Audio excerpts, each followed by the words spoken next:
On process control, which is one of the other functions of our operating system. And it's so important for us to know the issues pertaining to process control, because it will also help you when you're programming. At least you know how your operating system will be handling your processes as you run the programs.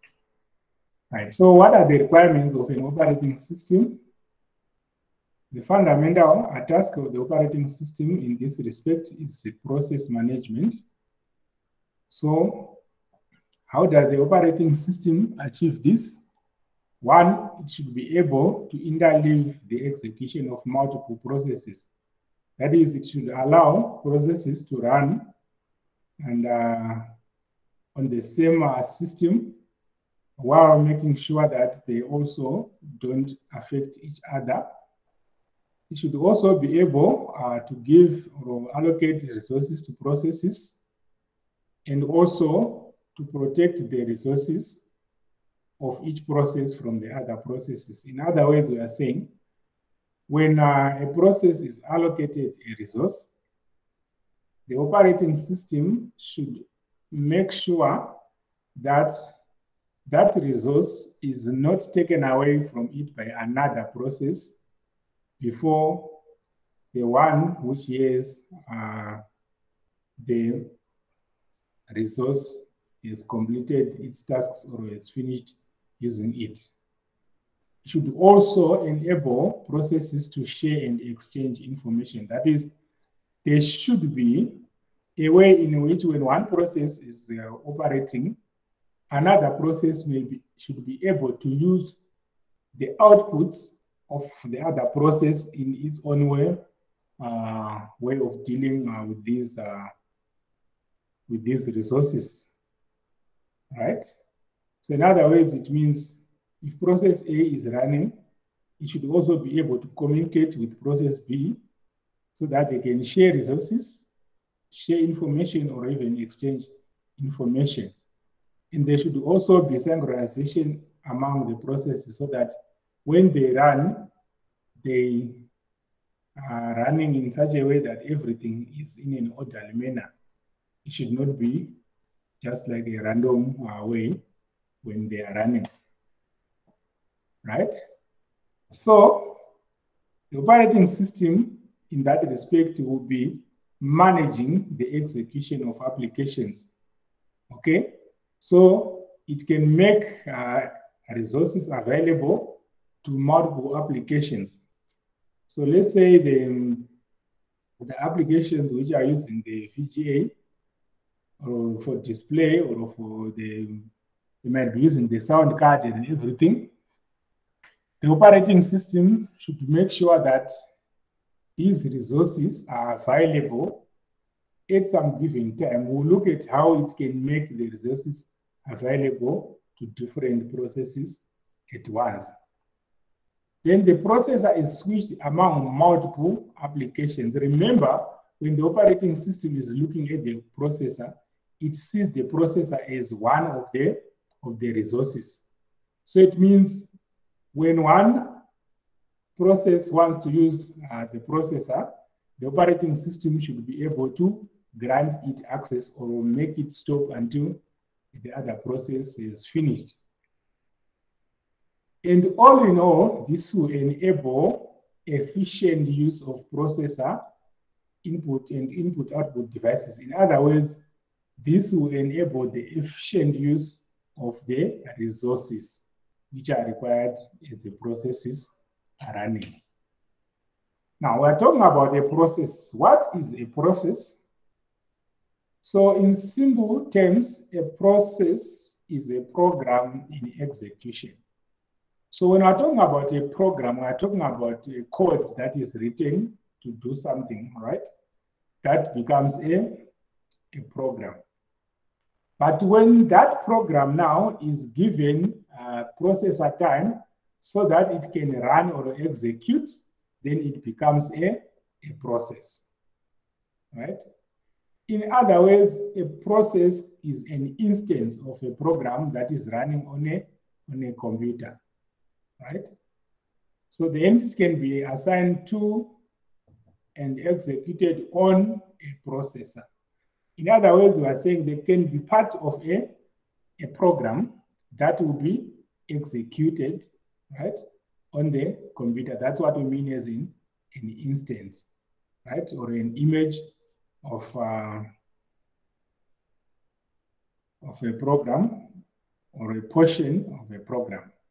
So the unit of activity characterized by the execution of a sequence of instructions, a current state, and associated set of system instruction, right? So a process is that unit. It should have its sequence of instructions, a state, and an associated set of system instructions.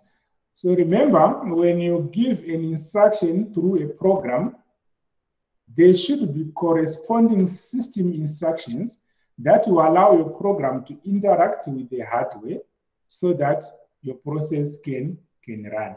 So that small unit of an activity is a process, right? So what do we have when we're looking at a process? We have elements like this program code, right, which may be shared, that the program we're talking about. Then a set of data that it uses in its execution. Then attributes describing the state of the process. So it is also very important that a process has its own attributes so that when the operating system looks at that process, it will know at what state the process is, right? So while the process is running, it has a number of elements. One, an identifier. It means that should be a unique identifier. It can be a number, it can be a code or anything that can be used to explicitly point or identify a process. Then we also have a state of a process. We'll see that a process can have different states when you look at the process cycle. Then its priorities. That means if there are any conflicts on a resource and the like, there should be a priority level which will allow the process either to be run or to be halted. Okay. Then program counter. Talk about program counter. We said it points to the address of the next instruction. That means the program counter should be there so that when a process is running, let's say it is halted for one reason or another, when it gets back in order to execute, it should be able to proceed from there. Then there's a memory pointers. This will show where the program code is, or where the resources that it needs is, or where the data is. Those are memory pointers. Then context data, in which context the process is running. Input output status information, whether it needs to use input output or not. That's an input output status information. In accounting information, there are different elements which are looked at for purposes of that accounting. Okay, so all these are elements or components which are available in our process is part of its elements. So realize that all these elements will occupy some memory. That's why the process can either grow or shrink during execution. Then let's look at the process control block, right? This contains the process elements and is created and managed by the operating system. This is used by the operating system so that it can be able to support multiple processes. So that's what I was talking about, the identifier, state, priority, program counter, memory pointers, context data, input output, status information, accounting information, and also its code. So the behavior of any of your process is shown by listing the sequence of instructions that are executed, and this produces what we call the trace of the process, right? So for a process to start running, there's what is called a dispatcher, which is a small program which switches the processor from one process to another. So in other words, we said the components for the processes must have fair, but not be necessarily equal, but it must have fair access to the processor, right? And so this is managed by the small program in the operating system, which is called the dispatcher. So this is the one which will dispatch the individual processes into memory, so that they can get access to the processor, switching also back and forth, right? So let's look at an example of 3 processes that are being executed, and they are all in memory, right? So we have process A, process B, and process C. So you realize that the dispatcher, since it's a process also or a program, it is also loaded into memory. So you realize that in this execution, we have 3 processes in memory and also the dispatcher being included, right? So how does the processor look at the trace of those programs? Looking at the memory, it sees that there's process A, which starts at 5000, process B, which starts at 8000, process C, which starts at 12000. So these are address locations where the process is starting. So these will be memory locations when you look at where the process is starting, right? Then as the process is running, that is what the processor will be looking at. The processor will be seeing this memory sequence 5000 to 5011 for process A, 8000 to 8003 for process B, 12000 to 12011 for process C, right?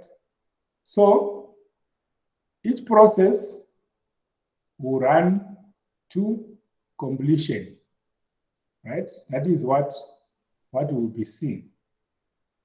But what will be happening in reality is that the dispatcher will be allocating time slots to the different processes, and it will also be timing them out.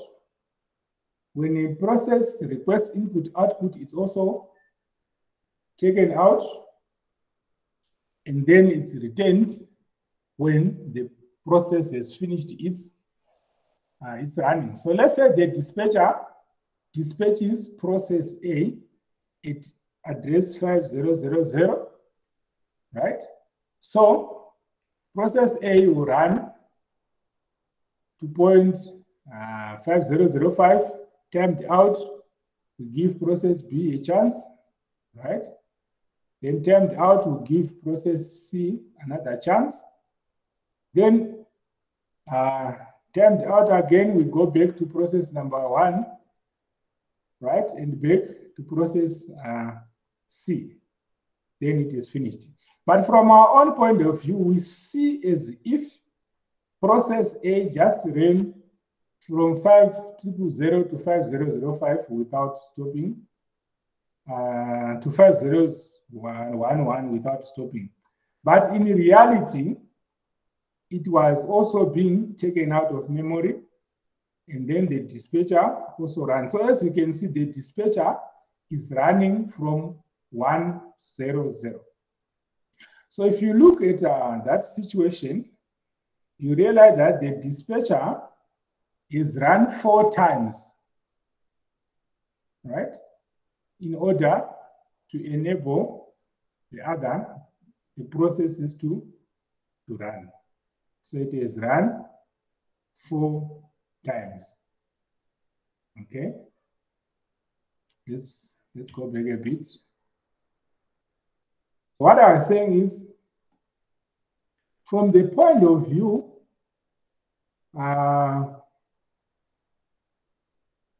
of the user, they are the users, right?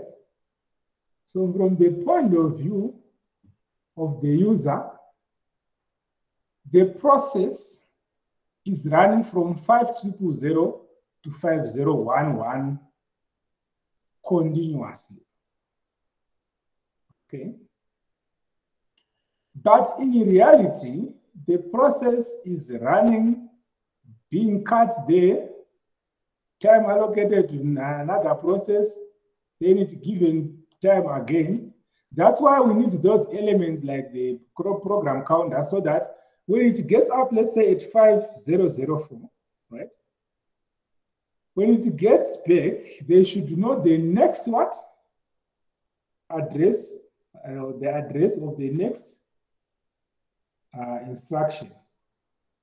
You should know the address of the next instruction from the program counter. We should also know the state, whether it's waiting for input, output, or it has just been timed out. Now let's go to what we look properly then. So at first, we run process A, right, at this point, but we are running it to 5005 and its allocated time expires. It's timed out. Then after that, what's next? We run the dispatcher, right?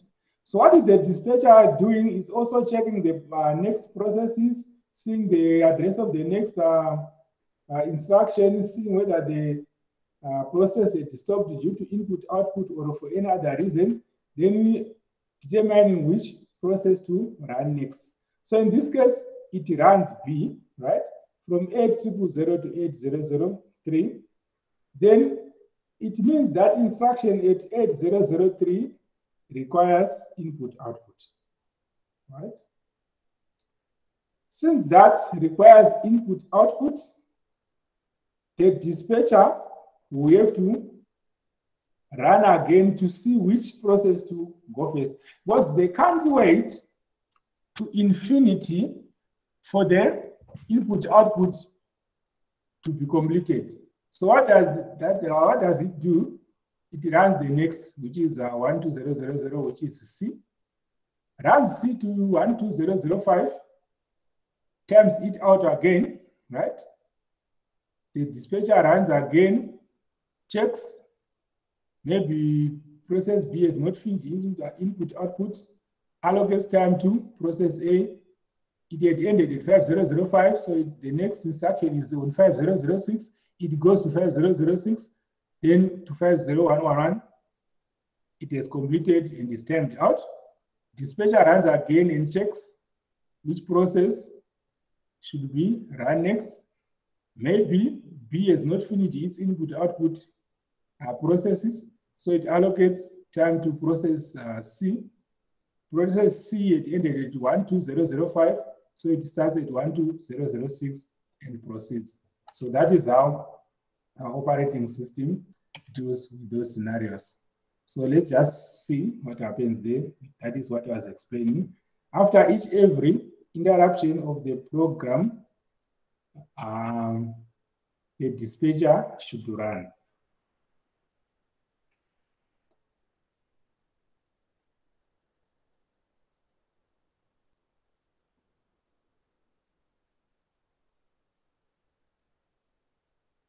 Right, I think you've seen what I was explaining there. So now look at states of a process. So we can model processes in different ways, right? So the first symbol model for a process is what we call the two-state process model, right? So the process may be in one of the two states in the two-state process model. One, the process may be running, that is, it has been allocated CPU time and is running when execution, or it has been taken out, it doesn't have CPU time any longer, and it is not running. This is a very simple process model. So the process enters into memory, it's not running, given time by the dispatcher, it starts running as CPU time, it stops and comes back. If it completes, then it goes to exit. This is a two-state process model. So we're looking at it as if there is one process. So how do we deal with it, with the main processes? It means we can load maybe 3, 4, 5 processes into memory, depending on the size of the memory. Then with the dispatcher gives its CPU time. Now, from the process, it seems as if the processes are moving out of memory into the processor. But in reality, the process is just allowed access to the processor so that it can use the processor for its operations. Then if it's not given, then we say it's paused, it comes back. So this is the queuing diagram for the two-state process. Either it's not running here or it's running. If it's finished, it's exit. If it has not finished but has been stopped for any other reasons, it goes into pause and rejoins the queue. So the next process will get access to the processor, and the process goes on like that, right? So it will be joining the back of the queue, right? So that is what happens until the task is processed. So just like in any other situation, there's creation of a process and also termination of a process. So that is what we talk about process birth and process death. So there are many ways of creating a process. One, let's say we have a new batch job. So if you have a new batch job, you can create a process to run, right? Or interactive login, that means maybe you have logged into a system and that login will initiate a process. Or a process can be created by the operating system to provide a service. So let's say maybe, simplify matters, maybe you are doing a presentation or something, then you need to play a video. When you click on that presentation, then the operating system will have to invoke the video player so that you can watch the video while you are presenting maybe on your PowerPoint, or respond by an existing process. In other words, let's say there is process A, but for process A to complete its tasks, it should also maybe invoke process B. That is what we call spawning, right? So spawning is whereby a process can make a call to create another process. That is called spawning. So how can we terminate a process? One, normal completion. The process has run its course and is finished. That is normal completion. Memory unavailable. All we are saying is that maybe it needs some memory and the memory is not available. The process may be terminated for that reason. Or a protection error, maybe there's an error which happened in the process or an associated process, then it may be terminated because of that, so that the process is protected. Then there's also operator or operating system intervention. That means you can deliberately stop a process that was running. Or the operating system can stop a process that is running. So that's how you can terminate the processes. So in process creation, the operating system builds a data structure to manage the process. So in the process is invoked, the operating system looks at it. Remember the process element that we talked about. So it should also create that data structure which can be used to manage the process. So traditionally, the operating system created all processes, but it can be useful to let the running process create another process. That is through spawning. So the parent process is the one which invokes a child process. So the original process which was running and then makes a call to create another process becomes the parent, and the created process or the new process becomes the child process.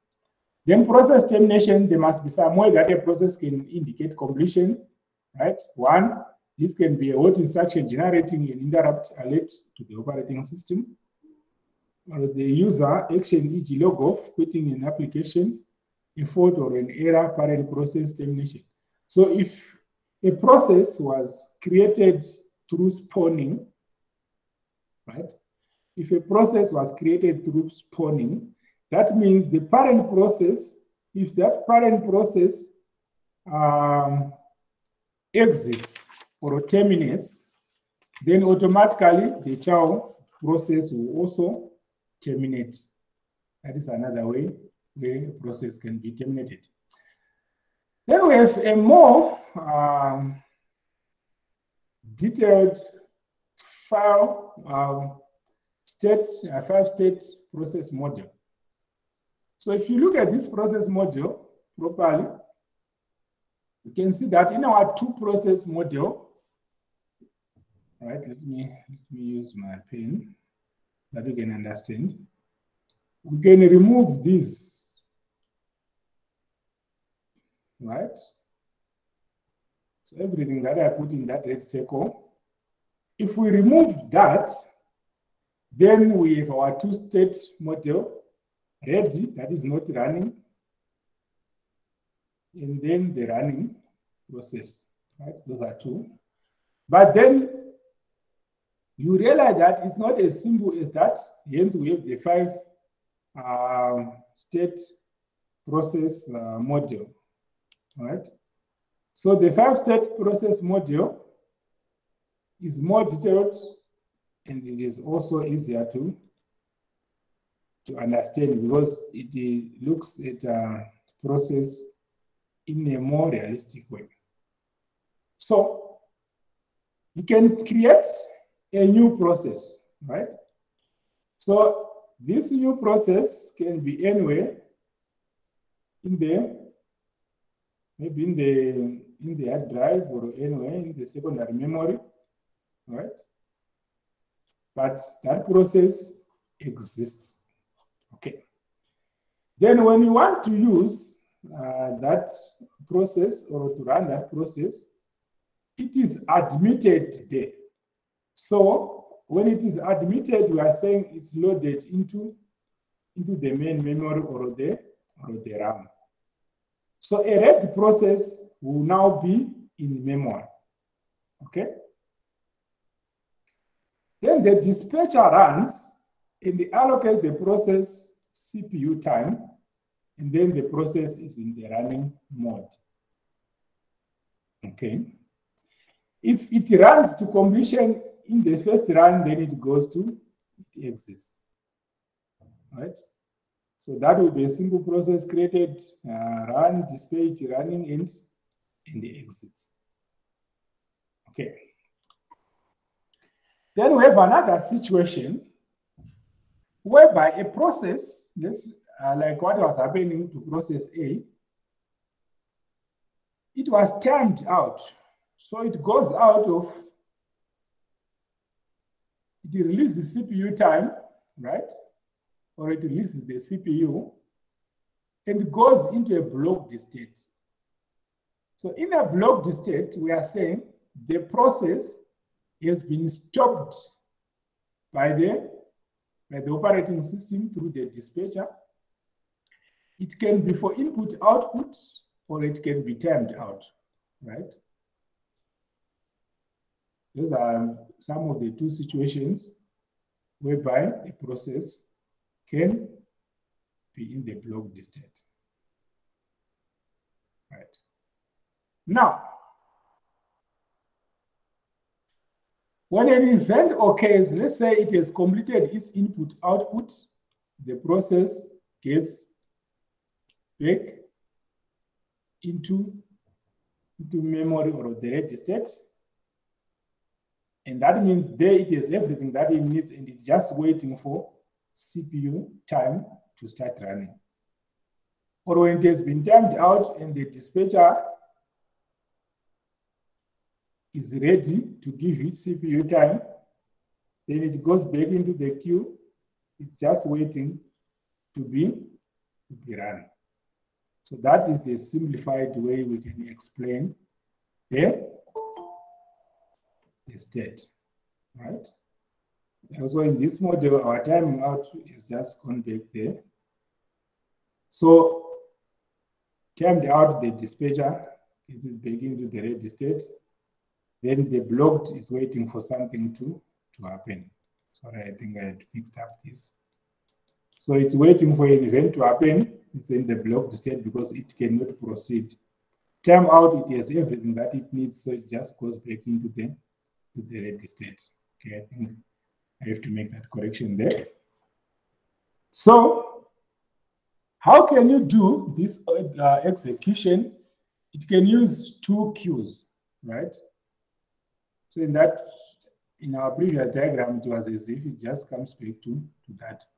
But in reality, it goes through that queue, right? So if it was using one queue, it will also go through the blocked queue and come back. But then the problem is the timed out and the blocked, they have two different conditions. The timed out has everything that it needs to run. The blocked is waiting for something to happen, maybe input output, so that it can start running. Okay, so we can use two queues for admitting. That means this is our new process there. Ready queue, so those are the name the ready state. That means they have everything that they need. They're just waiting to get CPU access or time so that they can run. If it finishes, it goes there. If it's timed out, it goes in the first queue. So if you use the first queue, it means this process can straight away go back to the ready. But for the second queue, these are blocked. They are waiting for input output to complete or to get access to a resource before they can start running again. Okay? So before they can start running again, that is what will be happening there.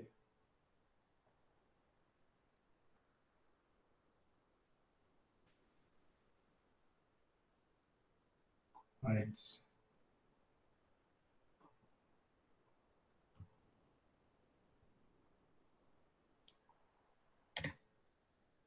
You can also have multiple logged queues. So like we said, there are different events that can happen, input, output, maybe no access to memory unavailable, and so on and so on. That creates several queues. So in that case, those who are waiting for one first event, let's say those in input, output, will go to there. Those who are waiting for memory to be available will wait there, and so on and so on. So this is multiple queues. It also enables the event, the processes to use a good priority because they are waiting for the same thing. If you use one queue, they are waiting for different things, and so the priorities may be also different. Then there is a suspended process, right? We know that the processor is faster than input-output, so all processes could be waiting for input-output. So we can swap this process to disk to free up more memory and use a processor on more processes. So the blocked state becomes the suspended state when swapped to disk. Two new states, blocked and suspended, and then they will be ready and suspended. Let's look at that. This is just an addition to what we have. So we have a new process, right? We admit it, it gets into red queue, everything is there, it can run, given time by the dispatcher, timed out, it's waiting for CPU time. Then there's an event wait, right? Event wait, you are waiting for the event to occur, you are in the blocked state, so it goes back like that. Depending on the determination by the operating system, a suspended process can occur, which means this one now is in the hard drive or in the secondary memory. This is swapped to disk. This is in memory, in RAM, right? It can be in the blocked state and the like, but it will still be in the RAM, right? But a suspended process comes into play through what we call swapping, right? So it's swapped out of RAM into the hard drive. Maybe it has taken too long, or its resource is repeatedly not available. Several things can cause this. And when this happens, it goes into a suspended mode, right? So this becomes locked, suspended process, right? Then a process, maybe there are too many processes that are running and we don't have enough RAM to contain them. So what happens? The operating system creates a portion, maybe in the disk or the hard drive, so that although the process has what it needs, it can be taken to disk and it can be in the ready but suspended mode, right? Then just waiting to be added back into the ready state and be dispatched and move like that. So the suspended mode, when a process is in suspended mode, it means that process has been swapped to the disk.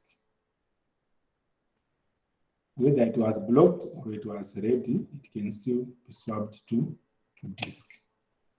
So what are the reasons for process suspension? One, swapping. The operating system needs to release sufficient main memory to bring in a process that is ready to execute. In other words, it looks at the processes. There's a process that is ready to execute, but there are too many processes which are just idle in memory. These are swapped to disk, and then they become suspended.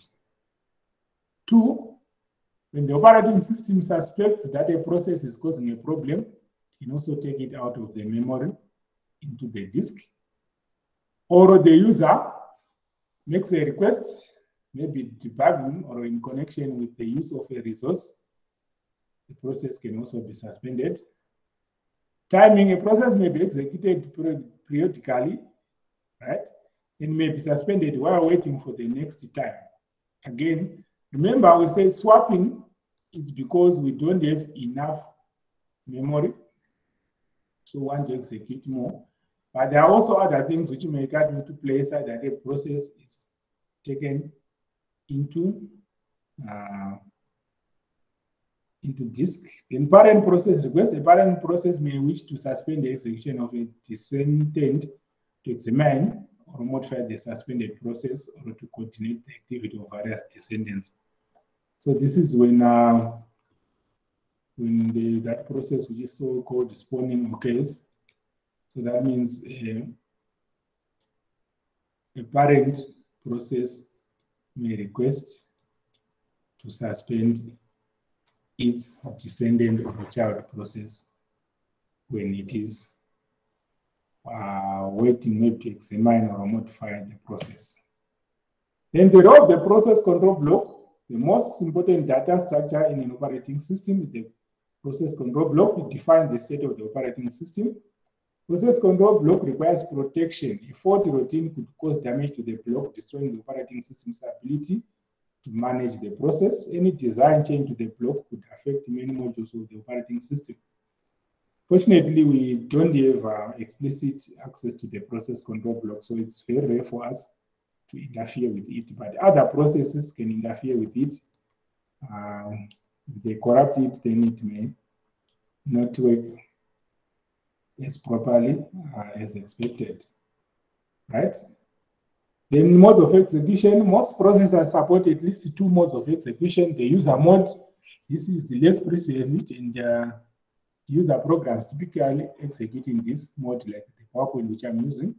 Then there's what is called the system mode, which is more privileged, the kernel of the operating system. So that means the system mode, it can be able to do a lot of things and do communication with the hardware and modify other things to be running system utilities and other programs.